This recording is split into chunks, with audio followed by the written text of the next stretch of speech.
As for me, I am poor and needy, but the Lord takes thought for me. There is a relatively recent movie about the flood, starring Russell Crowe as Noah.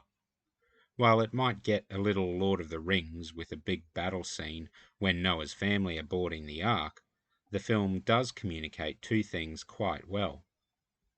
First, there is a great sense of the terror and trauma of the flood.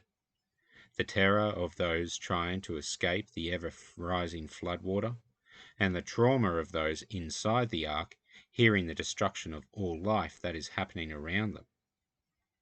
Second, it deals with what happens to a human mind when it tries to comprehend too deeply justice on God's level. Eschatologically speaking, we can rejoice in the fact that our God hates evil and has a final day planned when all evil will finally be destroyed once and for all. No one likes the idea of crimes going unpunished, of villains getting away with their stolen booty. On the other hand, if we were to examine ourselves, we rightfully tremble at the fact that we are the villains in this story. There are also people we love deeply and are filled with loving concern for the sake of their eternal souls just as much as, if not more than, our own. If God's holiness was limited to only his justice, we would be filled with terror, that we would be the ones vainly hanging on to the outside of the ark. Or we might be the ones huddling inside the ark, hearing the voices outside of those we love as they succumbed to the deep, forever traumatized by their cries of agony. But God's holy justice exists alongside his holy love.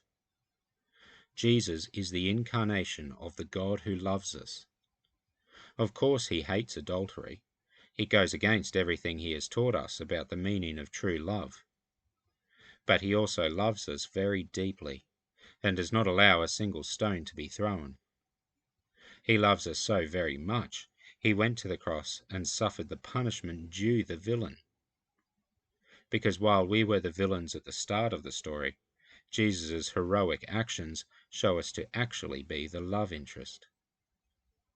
He who is without sin does not cast a single stone. He wipes away the need for stones altogether, grasps us by the hand, and rides with us off into the sunset.